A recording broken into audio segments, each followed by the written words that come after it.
Welcome to News, Mr. Zhukov. Thank you very much indeed for this opportunity. My first question is going to be the following. How closely connected are the goals of eradicating extreme poverty and tackling climate crisis?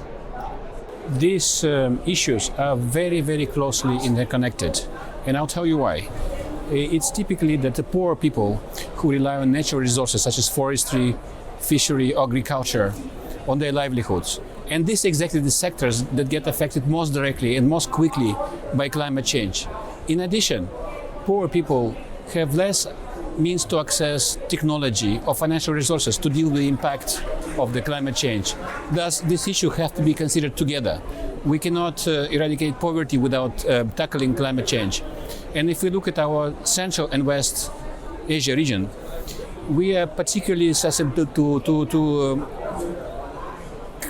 extreme climate change events. I'll give you two examples. The severe floods in Pakistan in 2022, which resulted in economic loss in excess of $15 billion. And earlier this year in the northern part of Kazakhstan, again, the country experienced quite severe floods. So these extreme events, they demonstrate that quick action has to be taken to address the issues of climate change. And more specifically about this COP29, we know that its key deliverable is going to be about NCQG decision. How hopeful are you about that ultimate decision? I think we're quite hopeful, and I think the whole world is looking at this COP. It's called Finance COP.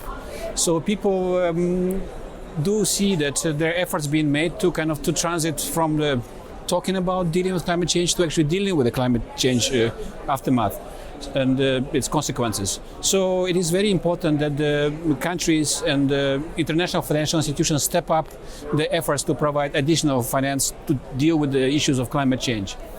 You must have heard or read that a couple of days ago, international development banks announced a commitment of $120 billion US annually by the year 2030 to deal with the impacts of climate change.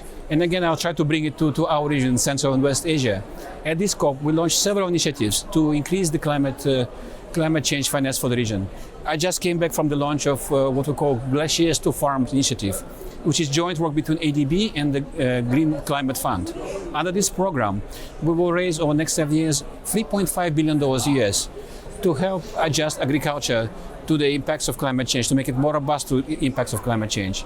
Another example is that last week the ministers from Central Asia met in Astana, and they agreed on what they call Central Asia Regional Economic Cooperation Climate Action Plan, so which will bring regional efforts to dealing with the impacts of climate change.